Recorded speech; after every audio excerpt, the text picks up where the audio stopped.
Hi everyone, and welcome to another episode of Trident Talks. I'm Josh, the recruitment director here at Trident, and I'm very pleased to say today we are joined by Nick Palmer, the VP of International Business at Group IB. Nick, welcome, and thank you for coming on. Hey Josh, pleasure to speak with you again. Always interesting. Thanks for having me. Absolutely. So Nick, for those that don't know you, we can see in your background there you work at Group IB, but if you could just introduce yourself and I suppose give a bit of a background of how did you get to where you are now. Yeah, it'd be awesome. Yeah, for sure. So, Group IB is quite an interesting company. I joined them 6 years ago, and Group IB has been in operation for the last 16 years. It's got Russian roots, and Group IB started as a computer forensics and investigations company. So very strong DFIR capabilities, really actor-centric focus in the way that they approach cybersecurity and then the solutions that they developed. I'm actually not Russian, as you can probably hear in my voice, and I moved actually to Moscow 6 years ago, and I had no intention of joining Group IB when I did. I actually, sold everything I owned and moved to Russia for, and I'll tell you over there sometime why, but there's only two reasons why people move to Russia. Yeah. But after I got to Group IB, I started to look at, the technology space.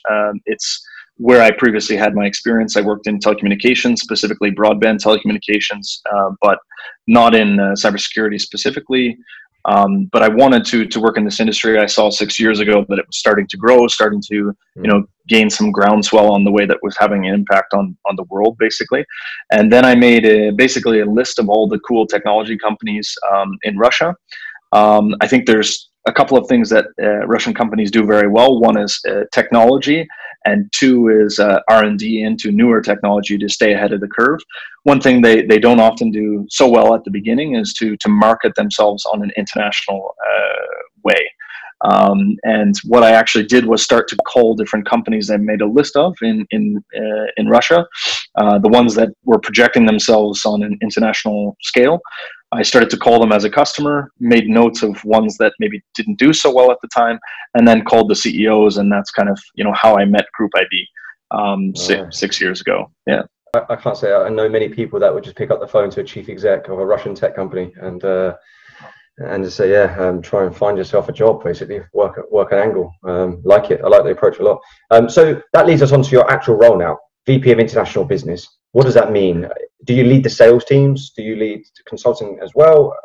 What's the dynamic? Yeah, sure. So when I started at Group IB, I was, an account manager, and I kind of climbed my way up. We grew the team as we went along, and now we have good regional directors under me all over the world. We actually, in April of last year, became a Singaporean-based company. So we opened up a new global headquarters in Singapore, and all of our previous entities were actually purchased by our Singaporean entity. And we have a great team now distributed between Singapore, Malaysia, soon to be Vietnam in a couple of weeks. We also have employees in Johannesburg, in the Middle East now. We just hired last week, in Spain and Italy, and we'll soon also open up a new headquarters in Amsterdam. So now my current role, and I think like everyone at Group IB, is really to manage the sales team, if you will. But sales at Group IB, and I think most people within the threat intelligence community would agree that any salesperson worth his salt in the threat intelligence community knows what's going on from a cyber threat intelligence perspective. He knows recent trends. He knows maybe even specific threat actors or their TTPs at a certain level of detail, so that he can effectively be that trusted advisor or intelligence outreach specialist to, the people that he wants to reach out with. I do frequent talks with Europol EC3, and it's part of my role also to maintain these relationships with different sharing hubs like FSISAC, like Europol, like Interpol, etc., and making sure that we're disseminating the threat intelligence, to the proper organizations that need it, and we might not otherwise be able to reach it. So very solutions focused, not just trying to sell a product, it's not very transactional, is it? It's very much trying to stay in the know, and like you said, be very, even if you have to go super granular in terms of the level of knowledge that you have, which you wouldn't normally find within a sales team, right? they know the product, they know what they've got to sell, they know their territorial region, and they just push out product because they got to hit a target. Absolutely. I think, most people look at the sales specialist within Group IB as, experts, not only in cyber threat intelligence from a product perspective and a utilization perspective, or helping them to generate their intelligence requirements, but also as, experts who can provide them, information about certain threat actors, and, who they can go to if there's a certain situation where they need a piece of intelligence where they don't know who else might have it. Super resonates with me. Constantly learning and developing your own knowledge of your market. I think that's so important, and it sets you apart, right? And it's why you're growing so quickly. So with that knowledge, and you, like you said, about to set up a HQ in Holland, what's I suppose you must be the person to know, or in the know, the trends in Europe at the moment. Obviously, I'm based in the UK. What are you seeing currently? Maybe UK based as well, but Central Europe, Eastern Europe, obviously, Group IB are pretty much the mainstay in Eastern Europe. But what are you seeing in terms of development, maybe R&D as well, but just general trends across threat intel in Europe? Yeah, I think when you're looking specifically maybe at threat actors that target different segments, specifically financially motivated threat actors, I think looking at the activity of different groups like Cobalt or Lazarus or Silence, etc., these types of financially motivated APT groups, their activities have really kind of tapered off. And, you start to see even more and more threat actors gaining initial access to infrastructure, and then perhaps detonating ransomware, locking up the environment for corporate infrastructure, and trying to make their return on investment from criminal operations, by these methodologies. I think other trends that are really interesting, and especially in the European market, is to see the level of maturity from different threat intelligence departments really increasing quite substantially. The consumers of cyber threat intelligence are becoming much more in the know of what do I need from a cyber threat intelligence provider, and why? What are my general intelligence requirements? Why do I actually need this requirement? Whereas I think when you look 6 years ago, threat intelligence was just kind of buzzword, and people luxury. And consumers were thinking, checkbox, I have that, right? But not actually understanding what the intelligence requirements were, or who the stakeholders within their organization are to generate those intelligence requirements.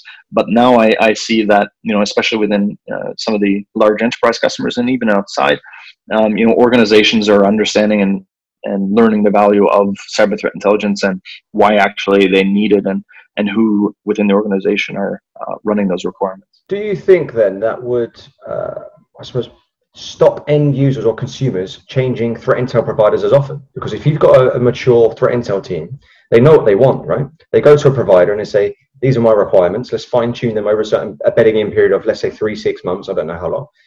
And if that provider like Group IB can actually provide what they need, because now they know what they want, they're not going to have to change it as often, right? But whereas before I see the providers, yes, they were tied into 3-year contracts, but if they weren't hitting SLAs, or they wouldn't renew, because they were like, well, your customer success team didn't actually listen to our requirements, or we weren't actually utilizing you correctly, but spending hundreds of thousands of pounds. Yeah, I think, if an organization has an understanding of why actually they need threat intelligence, it becomes easier for many organizations or threat intelligence providers to, make sure that the customer is receiving the intel on those requirements that they have. I think Group IB is in a pretty lucky situation. Our churn is almost zero. Over the 6 years that we've been working together.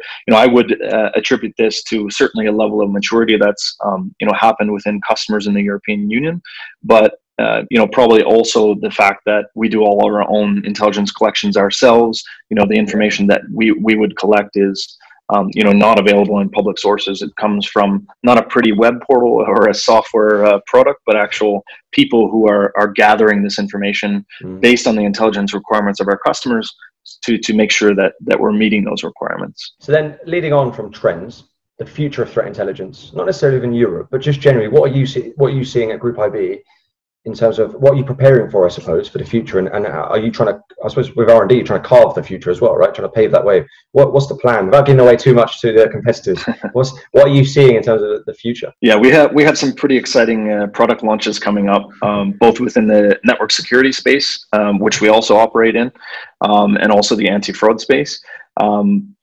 and also the cyber threat intelligence space. So Group IB, I think, specifically, and I think this is where the industry is going to have to go from a cyber threat intelligence standpoint, is to be more actor centric in the way that they focus on cyber threat intelligence. Looking at IOCs, looking at individual pieces of information is all well and good, but at the end of the day, someone is behind this activity. It's a person. They have their behaviors. They have their patterns, and all of this can be tracked. And I think the providers that understand this to a very deep extent, and have the ability within their research and development function of their business to activate new capabilities to track different threat actors, their TTPs, and their ongoing activities, will be successful. And I think consumers, as they continue to mature, will look for providers that actually have the ability to track newly created infrastructure, to know when a new campaign is going to happen, not after the fact, scraping information from public sources that is readily available for anyone who can develop a parser, so to speak. I can second that as well, because I'm seeing at the moment, when I'm talking to candidates, I suppose, or intelligence analysts and consultants, they are specializing way more so in particular groups, maybe via learning a linguist or a language skill, or looking at particular regions, very similar to how the military run in the UK, where you'll have a Middle Eastern linguist, right? You'll have a North African regional specialist. I think that was certainly, I think that'll give you the edge for sure. So lastly, and I can't let you go without asking this question, and I ask everybody this. Nick, if you weren't in cybersecurity, what would you be doing?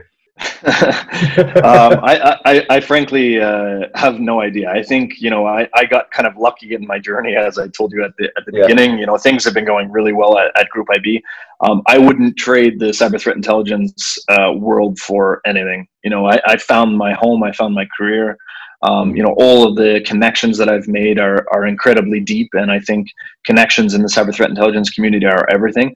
So I frankly, probably would still be surfing in Nova Scotia and working, a 9-to-5 job, if it wasn't for finding myself within the cyber threat intelligence community. So I have no idea. I like it a lot. I wouldn't recommend surfing in Russia. Yeah, not much option there. So no, especially on the north coast. Look, Nick, thank you very much for coming on. It's been awesome having you on, listening to your insights, and especially what you guys are doing at Group IB. Really appreciate your time. Thank you. Yeah, good to chat as always. Thank you.